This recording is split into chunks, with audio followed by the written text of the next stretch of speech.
Hi, I'm Zoe. I am 29 years old and I was diagnosed with limb girdle muscular dystrophy when I was 10. It's a genetic condition, so I've always had it, but my symptoms didn't really begin to manifest until I was about 9 or 10 years old. My parents started to notice that I was having a few issues with getting up from the floor if I fell over, and took me to a doctor to try and work out what that was. And after about 6 months of shuttling around various different doctors, we landed on muscular dystrophy as a diagnosis. Since then, it's a degenerative condition, so my muscle function has deteriorated. I started using a wheelchair on and off when I was 16, and I now use one permanently to get around. And I also rely on a team of carers to help me live independently in my own place. So it's been a bit of a journey to get here, but the support and the influence that my parents had during my teenage years in particular was really important to me.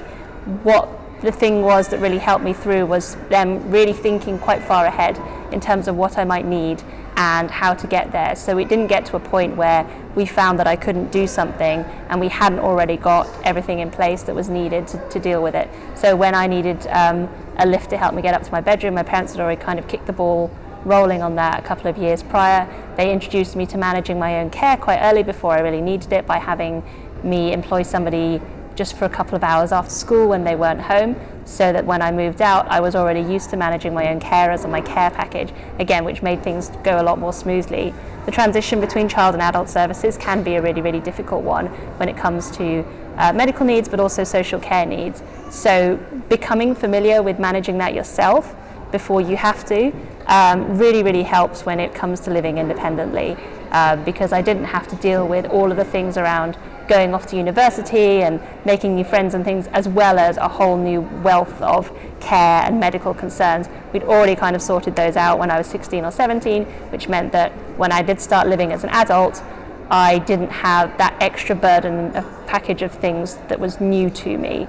It was something that I was quite familiar with and comfortable with, and that was a really useful thing, and I think it's one of the key reasons that I was able to leave home at 18 and go to university, and then after university move into my own flat without having to move back into my parents' house and live a completely independent and I think fulfilled life.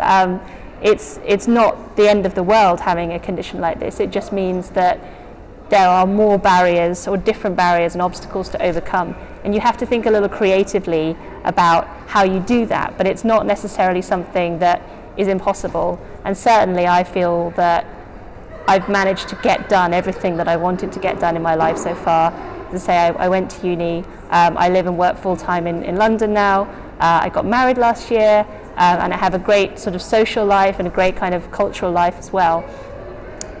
There's nothing about my condition inherently that prevents me from doing that, but things take a little more time to plan.